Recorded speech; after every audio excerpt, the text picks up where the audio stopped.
ശങ്കുട്ടി ദാസ് നമുക്കൊപ്പമുണ്ട്, B J P പ്രതിനിധി. B J പിയുടെ ആലപ്പുഴയിലെ സെക്രട്ടറി അഡ്വക്കേറ്റ് അനൂപിൻ്റെ അടക്കം കാല് പിടിച്ചിരിക്കുന്നു അത്രയും വിദ്യാർത്ഥികൾ. താങ്കൾ ഇതിനെ ന്യായീകരിക്കുന്നുണ്ടോ ശങ്കുട്ടി ദാസ്? നമുക്ക് അതുമായി ബന്ധപ്പെട്ട് കൃത്യമായ വിവരം എനിക്കില്ല. അങ്ങനെ ഏത് സാഹചര്യത്തിലാണ് ഇങ്ങനെ ഒരു പാദപൂജയുടെ ഭാഗമായിട്ട് ബി ജെ പി ജില്ലാ സെക്രട്ടറിയുടെ കാല് കഴുകിയത് എന്ന് എനിക്കറിയില്ല. അങ്ങനെ ഉണ്ടാവാൻ പാടില്ലാത്തതാണ്. സാധാരണഗതിയിൽ ഗുരുപൂജ എന്ന് പറഞ്ഞു കഴിഞ്ഞാൽ അധ്യാപകരെ പൂജിക്കുക എന്നുള്ളതാണ്.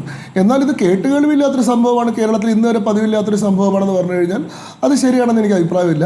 ഞാനൊരു വിദ്യാനികേതൻ സ്കൂളിൻ്റെ പ്രസിഡൻ്റായി കഴിഞ്ഞ 7 വർഷമായി പ്രവർത്തിക്കുന്നുണ്ട്. 2018 മുതൽ 2025 വരെ പൊന്നാനിയിലുള്ള ചെറുവായ്ക്കരയിലെ ദയാനന്ദ വിദ്യാമന്ദിർ എന്ന് പറയുന്ന വിദ്യാനികേതൻ സ്കൂളിൻ്റെ വിദ്യാലയ സമിതി അധ്യക്ഷനായി പ്രവർത്തിക്കുന്ന ആളാണ് ഞാൻ. എല്ലാ വിദ്യാനികേതൻ സ്കൂളുകളിലും കേരളത്തിൽ 400ഓളം വിദ്യാനികേതൻ സ്കൂളുകളുണ്ട്. രാജ്യവ്യാപകമായിട്ട് 16,000 വിദ്യാനികേതൻ്റെ വിദ്യാഭാരതിയുടെ സ്കൂളുകളുണ്ട്. ഈ സ്കൂളുകളിലെല്ലാം ഒരുപോലെ അനുവർത്തിച്ച് വരുന്ന ഒരു ആചരണമാണ് ഗുരുപൂർണിമയുടെ ഭാഗമായിട്ടുള്ള ഗുരുപൂജ എന്ന് പറയുന്ന സംവിധാനം. ഈ ഗുരുപൂർണിമ എന്ന് പറയുന്നത് നമ്മുടെ സംസ്കാരത്തിൻ്റെ ഭാഗമായിട്ടുള്ള ഒരു ആചരണമാണ്. ആഷാഢമാസത്തിലെ പൗർണമി ദിവസം വേദവ്യാസൻ്റെ ജന്മദിനമായിട്ടാണല്ലോ കണക്കാക്കുന്നത്. അന്ന് വ്യാസൻ എല്ലാവർക്കും ഗുരുവാണ്. വേദത്തെ 4ആയി പകുത്ത മഹാഭാരതത്തിൻ്റെ കർത്താവായിട്ടുള്ള വ്യാസൻ, ആ വ്യാസനെ ഗുരു പരമ്പരയുടെ ഒരു പ്രതിനിധിയായി കണക്കാക്കിക്കൊണ്ട് അന്നത്തെ ദിവസം ഗുരുവിനെ പൂജിക്കുക എന്ന് പറയുന്ന ഒരു സമ്പ്രദായം രാജ്യത്തുടനീളം ആചരിച്ചു വരുന്നതാണ്. അതിൻ്റെ ഭാഗമായി ഗുരുപൂജയുടെ ഭാഗമായി കാല് കഴുകിക്കുക എന്ന് പറഞ്ഞു കഴിഞ്ഞാൽ വിദ്യാർത്ഥികൾ വെള്ളം കൊണ്ടും സോപ്പും ചകിരിയൊക്കെ എടുത്ത് അധ്യാപകരുടെ കാലൊരച്ച് കഴുകിയിട്ട് ആ വെള്ളം തീർത്ഥമായി സേവിക്കുകയൊന്നുമല്ല. വെള്ളം തളിച്ച് ഒപ്പി അതിലേക്ക് പുഷ്പങ്ങൾ അർപ്പിച്ച് മന്ത്രങ്ങൾ ജപിക്കുന്ന ഗുരുപൂജ എന്ന് പറയുന്ന സങ്കല്പം വിദ്യാനികേതൻ്റെ എല്ലാ സ്കൂളുകളും വിദ്യാനികേതൻ്റെ അല്ലാത്ത സ്കൂളുകളിലും നടക്കുന്നതാണെന്ന് എനിക്കറിയാം. ഒരു 7 വർഷമായിട്ടെങ്കിലും അത്തരം ആചരണങ്ങൾ നേരിട്ട് സാക്ഷ്യം വഹിക്കുന്ന ആളാണ് ഞാൻ. 40 കൊല്ലമായി വിദ്യാനികേതൻ്റെ സ്കൂളുകൾ കേരളത്തിൽ പ്രവർത്തിക്കുന്നുണ്ട്. 1984 കല്ലേക്കാട് ആദ്യത്തെ വ്യാസവിദ്യാനികേതൻ ഫുൾ ഫ്ലെഡ്ജഡായിട്ട് പ്രവർത്തനം ആരംഭിക്കുന്നത്. അന്ന് മുതൽ കേരളത്തിലും പതിവുള്ള കാര്യമാണിത്. ഇപ്പം എന്താ സംഭവിച്ചത്? സ്കൂളുകളുടെ സമയമാറ്റവുമായി ബന്ധപ്പെട്ട് സമസ്തയുമായി ഉണ്ടായിട്ടുള്ള അഭിപ്രായ വ്യത്യാസം. ആദ്യം വലിയ നിലയിൽ സമസ്തയെ വെല്ലുവിളിക്കുകയും നിങ്ങളുടെ ഒന്നും അഭിപ്രായം ഇല്ലാണ്ട് നിങ്ങളോടൊന്നും ഒരു ചർച്ചയില്ലാതെ ഞങ്ങൾ സമയമാറ്റം നടത്തുകയും ചെയ്യുമെന്ന് പറഞ്ഞു. അതിനെതിരെ സമസ്ത പ്രക്ഷോഭ നടപടികളുമായി പോകുമെന്ന് വെല്ലുവിളിച്ച സാഹചര്യത്തിൽ അവരെ അനുനയിപ്പിക്കാൻ വേണ്ടി വിദ്യാഭ്യാസ മന്ത്രി ഗീർ മാറ്റിയിരിക്കുകയാണ്. ഇന്ന് പൗരമായിട്ട് ചർച്ചയ്ക്ക് തയ്യാറാണെന്ന് പറയുന്നു. അതേ സമയത്ത് ഞങ്ങൾ നിങ്ങൾക്കെതിരെ മാത്രമല്ല എല്ലാ വിദ്യാലയങ്ങൾക്കെതിരെയും എല്ലാ മതത്തിൻ്റെ ആചരണങ്ങൾക്കെതിരെയും ശക്തമായിട്ടുള്ള നടപടികൾ സ്വീകരിക്കുന്നുണ്ട് എന്ന് കാണിക്കാൻ വേണ്ടി കേവലം ഒരു നാടകമായി മാത്രമാണ് ഇവിടെ പതിവായി നടന്നു വരുന്ന ഗുരുപൂജ എന്ന് പറയുന്ന ഒരു സമ്പ്രദായത്തെ എന്തോ പ്രാകൃതമായ അപരിഷ്കൃതമായിട്ടുള്ള സംഭവമാണ് എന്ന വ്യാജേന കൊട്ടിഘോഷിച്ച് കൊണ്ടുവരുന്നത്. അതിൽ അങ്ങനെ എന്തെങ്കിലും തരത്തിലുള്ള അപാകതയുണ്ടെന്ന് ഞാൻ കരുതുന്നില്ല. അത് ഈ രാജ്യത്തിന്റെ സംസ്കാരത്തിന്റെ ഭാഗമായി തന്നെയുള്ള രാജ്യമാണ്. അവിടെ എന്തെങ്കിലും അവകാശം നിഷേധിക്കപ്പെടുന്നില്ല. വിദ്യാർത്ഥികളെ ആരെയും അതൊരു മതങ്ങൾ സമ്മതിച്ചു കഴിഞ്ഞു. മതപരമായ ആചാരങ്ങൾ മതപരമായ ആരാധനാലയങ്ങളിൽ നടക്കുന്നത് കൊണ്ട് നമുക്കൊരു വിഷമവുമില്ല. അതിനുള്ള എല്ലാ സ്വാതന്ത്ര്യവും അവിടെ ഉണ്ടാവണം.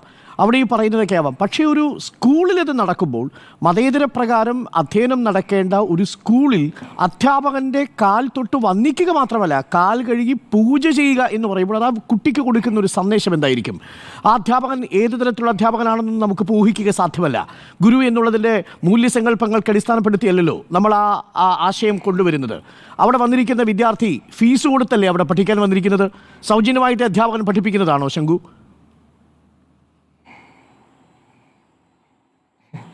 സൗജന്യമായും പഠിപ്പിക്കുന്നുണ്ട്. വിദ്യാനികേതൻ സ്കൂളുകൾ എന്ന് പറയുന്നത് പ്രോഫിറ്റ് മേക്കിംഗ് സ്കൂളുകളല്ല. അതൊരു ആശയത്തിൻ്റെ അടിസ്ഥാനത്തിൽ ഒരു ആദർശത്തിൻ്റെ അടിസ്ഥാനത്തിൽ പ്രവർത്തിക്കുന്ന സരസ്വതി ക്ഷേത്രങ്ങളാണ്. ഇവിടെ സൗജന്യമായി പഠിക്കുന്ന കുട്ടികളുണ്ട്, ഫീസ് റിബേറ്റിൽ പഠിക്കുന്ന കുട്ടികളുണ്ട്, വളരെ നോമിനലായിട്ടുള്ള ഫീസ് മാത്രം ഏർപ്പെടുത്തുന്ന സ്ഥാപനങ്ങളാണ്. അങ്ങനെ പഠിക്കുന്നവരുണ്ട്. ശരി, അങ്ങയുടെ ചോദ്യത്തിലേക്ക് വരാം. നോക്കൂ, ഈ പറയുന്ന അധ്യാപകൻ എന്ത് യോഗ്യതയുള്ള ആളാണെന്നുള്ളത് അവിടെ പ്രസക്തമല്ല. കാരണം ആ വ്യക്തിയല്ല അവിടെ പൂജിക്കപ്പെടുന്നത്. ആ വ്യക്തി അവിടെ റെപ്രസെന്റ് ചെയ്യുന്നത് ഗുരു എന്ന് പറയുന്ന സങ്കല്പം.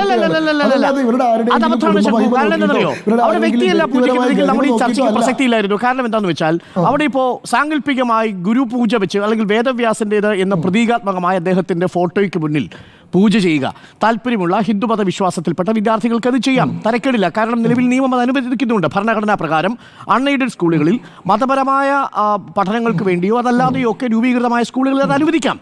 അതല്ലെങ്കിൽ 2 പാതകം വെച്ചോളൂ, അതും അംഗീകരിക്കാം. ഇവിടെ മനുഷ്യരെ കൊണ്ടുവന്നിരുത്തുകയാണ്. അവരുടെ കാലുകളിൽ ഈ വിദ്യാർത്ഥി കഴുകി തുടച്ച് പൂജ ചെയ്ത് പൂക്കളിട്ട് പോവുകയാണ്. അത് കൊടുക്കുന്ന ഒരു മനോഭാവമുണ്ടല്ലോ. ആ മനോഭാവത്തെ താങ്കൾക്ക് എങ്ങനെയാണ് ന്യായീകരിക്കാൻ കഴിയുക? നോക്കൂ, ഗുരു എന്ന് പറയുന്ന സങ്കല്പത്തോടല്ല ഞാൻ ഈ ഉത്തരം മുഴുവൻ പറയാൻ അങ്ങ് സമ്മതിക്കുന്നു ഞാൻ വിചാരിക്കുന്നു. അങ്ങ് ഇടയ്ക്കിടയ്ക്ക് തടസ്സപ്പെടുത്തി എനിക്ക് പറയാൻ സാധിക്കില്ല. ഗുരു എന്ന് പറയുന്ന ഒരു കൺസെപ്റ്റിനോടോ സങ്കല്പത്തോടോ അല്ല, ഗുരുവായി സമൂഹത്തിൽ ജീവിക്കുന്ന പ്രവർത്തിക്കുന്ന അധ്യാപകരായിട്ടുള്ള മനുഷ്യരോട് തന്നെയാണ് വിദ്യാർത്ഥികൾക്ക് ബഹുമാനം ഉണ്ടാവേണ്ടത്. അതല്ലാതെ ഗുരു എന്ന് പറയുന്ന വ്യക്തിയോട്, മനുഷ്യനോട് യാതൊരു ബഹുമാനവും ഇല്ല. അത് വളരെ വിദൂരമായിട്ടുള്ള സങ്കല്പങ്ങളോട് മാത്രമാണെങ്കിൽ എന്ത് സംഭവിക്കുന്നറിയോ? അവർ വിദ്യാർത്ഥികൾ അധ്യാപകർക്ക് റീത്ത് വയ്ക്കും, അവർക്ക് വേണ്ടി കുഴിമാടങ്ങൾ ഒരുക്കും, എന്നിട്ട് അത് ആർട്ട് ഇൻസ്റ്റലേഷൻ ആണെന്ന് പറയും, പ്രിൻസിപ്പൽമാരെ മുറിയിലിട്ട് പൂട്ടും, അവരെ ഖരാവ് ചെയ്യും, അവരെ അസഭ്യ പദങ്ങൾ ഉപയോഗിച്ച് അഭിസംബോധന ചെയ്യും. എന്നിട്ട് അതെല്ലാം വലിയ പോരാട്ടത്തിൻ്റെ പ്രതീകങ്ങളാണ്, ഞങ്ങൾ നവവിപ്ലവ താരങ്ങളാണെന്ന് പറയും. ഇവിടെ ഇത്തരത്തിലുള്ള ഒരു സംസ്കാരത്തിലൂടെ പരിവർത്തനം ചെയ്യപ്പെടുന്ന വിദ്യാർത്ഥികൾക്ക് ഗുരു എന്ന് പറയുന്ന വ്യക്തിയെ മാനിക്കാൻ, ആ സ്ഥാപനത്തെ, ആ ഇൻസ്റ്റിറ്റ്യൂഷനെ, അത് ഉൾക്കൊള്ളുന്ന മൂല്യത്തെ മാനിക്കാനുള്ള കൃത്യമായിട്ടുള്ള പരിശീലനം കിട്ടിയിരിക്കും. അതാണ് ഇവിടുത്തെ കാര്യം. ഇനി രണ്ടാമത്തെ ചോദ്യം ചോദിക്കാം. ഇത് എന്തുകൊണ്ട് സ്കൂളിൽ ചെയ്യുന്നു എന്ന് ചോദിച്ചു കഴിഞ്ഞാൽ, നോക്കൂ, നമ്മുടെ നാട്ടിൽ പൊതുവിദ്യാലയങ്ങൾ മാത്രമല്ല ഉള്ളത്. ആർട്ടിക്കിൾ 30 പ്രകാരം മതപരമായിട്ടുള്ള സ്ഥാപനങ്ങൾക്ക് അവരുടെ ആശയവും ആദർശവും പ്രചരിപ്പിക്കാൻ വേണ്ടി പ്രത്യേക മൈനോറിറ്റി ഇൻസ്റ്റിറ്റ്യൂഷൻസ് നടത്താൻ ഭരണഘടന അനുവാദം കൊടുക്കുന്ന രാജ്യമാണിത്. അപ്പോൾ ഓരോ വ്യത്യസ്ത സമൂഹങ്ങളും സമുദായങ്ങളും സംഘടനകളും അവരുടെ ആശയപ്രചരണത്തിന് വേണ്ടി വിദ്യാലയങ്ങൾ നടത്തുന്നുണ്ട്. ആ വിദ്യാലയങ്ങളിൽ അവിടുത്തെ മാനേജ്മെൻറ്റിൻ്റെ താല്പര്യത്തിനനുസരിച്ചിട്ടുള്ള നിരവധിയായിട്ടുള്ള ആചരണങ്ങൾ നടക്കുന്നുണ്ട്. ക്രിസ്ത്യൻ മാനേജ്മെൻറ്റ് സ്കൂളുകളിൽ അവരുടെ താല്പര്യപ്രകാരമുള്ള ആചരണങ്ങൾ നടക്കുന്നില്ലേ? മുസ്ലിം മാനേജ്മെൻറ്റ് സ്കൂളുകളിൽ അവരുടെ താല്പര്യപ്രകാരമുള്ള ആചരണം നടക്കുന്നില്ലേ? അവിടെയൊന്നും നമുക്കത് ബുദ്ധിമുട്ടാവുന്നില്ലല്ലോ. ഒരു വിദ്യാർത്ഥി, ഇതിപ്പോ ഞാൻ മനസ്സിലാക്കുന്നത് LP, UP, ഹൈസ്കൂൾ വരെയുള്ള കുട്ടികൾക്കാണ് ഇത് ബാധകമായതെന്നാണ്. ഞാൻ ഇടയ്ക്ക് ഇടപെട്ട് ചോദിക്കുന്നത് ക്ഷമിക്കുന്നു, കാരണം അങ്ങ് ഇത് പറഞ്ഞതുകൊണ്ടാണ്. ഇവിടെ ഒരു വിദ്യാർത്ഥിക്ക് അത് ചെയ്യാൻ താല്പര്യമില്ലെങ്കിൽ എന്തായിരിക്കും സ്കൂൾ മാനേജ്മെന്റ് അത് ചെയ്യുക? മാറി നിൽക്കാൻ സാധിക്കും. ഞാൻ പറയാം, എൻ്റെ സ്കൂളിലെ അനുഭവം ഞാൻ പറയാം. 152 കുട്ടികൾ മാത്രം പഠിക്കുന്ന 7ാം ക്ലാസ് വരെ മാത്രമുള്ള ഒരു ചെറിയ വിദ്യാലയമാണത്. ഞങ്ങളുടെ സ്കൂളിൽ കഴിഞ്ഞ 2 വർഷം മുൻപ് 2 മുസ്ലിം വിദ്യാർത്ഥികളും പഠിക്കുന്നുണ്ടായിരുന്നു. സാധാരണ വിദ്യാനികേതൻ സ്കൂളുകളിൽ വളരെ അപൂർവമായി മാത്രമാണ് സംഭവിക്കുന്നത്. ഈ ഗുരുപൂജയുടെ വിഷയവുമായി ബന്ധപ്പെട്ട് ആ കുട്ടികൾക്ക് അതിൽ പങ്കെടുക്കാൻ താല്പര്യമില്ല എന്ന് അറിയിച്ചു. അവർ വളരെ സമാധാനപരമായി ആ പൂജ നടക്കുന്ന സമയത്ത് അതെല്ലാം വീക്ഷിക്കുകയും അത് കണ്ടു നിൽക്കുകയും ചെയ്തു. അവർ ആ പൂജയുടെ ഭാഗമായിട്ടില്ല. അവർക്കോ അവരുടെ പാരൻസിനോ ആർക്കെങ്കിലും ആ കാര്യം എതിർപ്പുണ്ടെങ്കിൽ, ഞാൻ ചോദിച്ചത് മറ്റൊരു മതവിഭാഗത്തിൽപ്പെട്ടല്ല, അത് സ്വാഭാവികമായും അവർക്കുള്ള അവകാശമാണ്, അത് നിഷേധിക്കാൻ നിങ്ങൾക്ക് കഴിയില്ല. അതല്ലാതെ തന്നെ ഹിന്ദു വിഭാഗത്തിൽപ്പെട്ട ഒരു കുട്ടിക്ക് വിയോജിപ്പുണ്ടെന്ന് പറഞ്ഞാൽ ആ കുട്ടിയോട് എന്തായിരിക്കും നമ്മുടെ ആറ്റിറ്റ്യൂഡ്? സ്വാഭാവികമായും അത് നമുക്ക് ഐഡിയലൈസ് ചെയ്യാനൊന്നും കഴിയില്ല. അത് വളരെ കൃത്യമായി തന്നെ പറയാം. അത് മാനേജ്മെന്റും സ്കൂളും അവരെ നിർബന്ധിക്കുമെന്നുള്ളത് ഉറപ്പാണ്, ആ കുട്ടികളെ ഒറ്റപ്പെടുത്തുമെന്നത് ഉറപ്പാണ്. ഇതൊക്കെ നമ്മുടെ മുന്നിലുള്ള വസ്തുതകളാണ്. ഞാൻ അങ്ങയിലേക്ക് തിരികെ വരാം ശങ്കു. ഇതിന്റെ പ്രശ്നം എന്താണെന്ന് വെച്ചാൽ, ഒരു കുട്ടിയുടെ അന്തസ്സോടുകൂടിയുള്ള പഠനം ഈ രാജ്യത്ത് അവകാശമായി മാറിയിരിക്കുന്ന ഒരു കാലത്താണ് അധ്യാപകന്റെ കാൽ പിടിക്കുക. എല്ലാ അധ്യാപകരും നല്ല അധ്യാപകരാണെന്നുള്ള അഭിപ്രായം താങ്കൾക്കില്ലല്ലോ, അങ്ങനെയുണ്ടോ? ഇല്ല, തീർച്ചയായിട്ടും ഇല്ല. മോശം അധ്യാപകരുണ്ട്. അപ്പൊ മോശം അധ്യാപകന്റെ കാൽ ഈ വിദ്യാർത്ഥി പിടിക്കുന്നത് കൊണ്ട് എന്ത് സന്ദേശമാണ് കൊടുക്കുക? നോക്കൂ, മോശം അധ്യാപകന്റെ കാലല്ലല്ലോ അവിടെ പിടിക്കുന്നത്. ഞാൻ പറഞ്ഞു സങ്കല്പത്തെയാണ് അവർ മാനിക്കുന്നത്. അതെ, ആ സങ്കല്പത്തെയാണെങ്കിൽ എനിക്ക് വിയോജിപ്പില്ല. അവിടെ വ്യക്തികളെയാണ് പൂജിച്ചതെന്ന്. ആ സങ്കല്പങ്ങളെ അല്ല, ആ വ്യക്തികളുടെ കാലാണ് പിടിച്ചത്. അതാണ് പ്രശ്നം. ഇപ്പൊ സങ്കല്പത്തിൽ 2 പാതകം അവിടെ പൂജ വയ്ക്കുന്നു. ഇന്നത്തെ ദിവസം നിങ്ങൾ ഈ ഗുരുവിനെ സ്മരിക്കണം എന്നൊക്കെ പറഞ്ഞാൽ ആർക്കാ വിയോജിപ്പ്? നിങ്ങൾ പറയുന്ന പ്രിമൈസ് മനസ്സിലാക്കൂ. നിങ്ങൾ ഈ വാദത്തിൻ്റെ പ്രിമൈസ് മനസ്സിലാക്കുക. ഒന്നാമത്തെ കാര്യം, ഈ വിദ്യാർത്ഥിക്ക് അഭിമാനത്തോടെയും അന്തസ്സോടെയും കൂടി വിദ്യ സ്വീകരിക്കാനുള്ള അവകാശമുണ്ട്. പക്ഷേ വിദ്യാർത്ഥിയുടെ അഭിമാനം എന്ന് പറയുന്നത്, നോക്കൂ, ഈ തരത്തിലുള്ള ഭാരതീയമായിട്ടുള്ള പൈതൃകങ്ങളെയും സംസ്കാരത്തെയും സംസ്കൃതിയെയും മുഴുവൻ നിഷേധിക്കുന്നതാണ്, ഇത്തരത്തിലിവിടെ നിൽക്കുന്ന പ്രാക്ടീസിനെ മുഴുവൻ തള്ളിക്കളയുന്നതാണ് ഒരാളുടെ അന്തസ്സിൻ്റെ അടയാളം എന്ന് നമ്മൾ വിചാരിക്കുന്നതിൽ അർത്ഥമില്ല. നമ്മുടെ നാട്ടിൽ പരമ്പരാഗതമായിട്ട് ആചരിച്ചു വരുന്ന മുതിർന്നവരോടുള്ള ബഹുമാനം കാണിക്കാൻ വേണ്ടി നടത്തി വരുന്ന ഒരു ആചരണമാണ് പാദം തൊട്ട് സ്പർശിക്കുക എന്ന് പറയുന്നത്.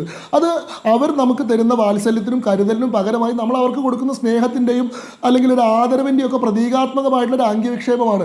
അങ്ങനെ ചെയ്യുന്നതുകൊണ്ട് അവിടെ വിദ്യാർത്ഥി അങ്ങനെയാണ് ശങ്കുട്ടിദാസനെ കാണുന്നത്. എന്നാൽ അടിമത്ത മനോഭാവം എന്ന നിലയിലാണ് ഇടതു യുവജന സംഘടനകളും ഒരു വിഭാഗം അക്കാദമിക് കമ്മ്യൂണിറ്റിയും അതിനെ കാണുന്നത്. ഞാൻ അങ്ങയിലേക്ക് തിരിച്ചു വരാം. അങ്ങ് പറഞ്ഞ പോയിന്റ് വളരെ ക്ലിയർ ആണ്.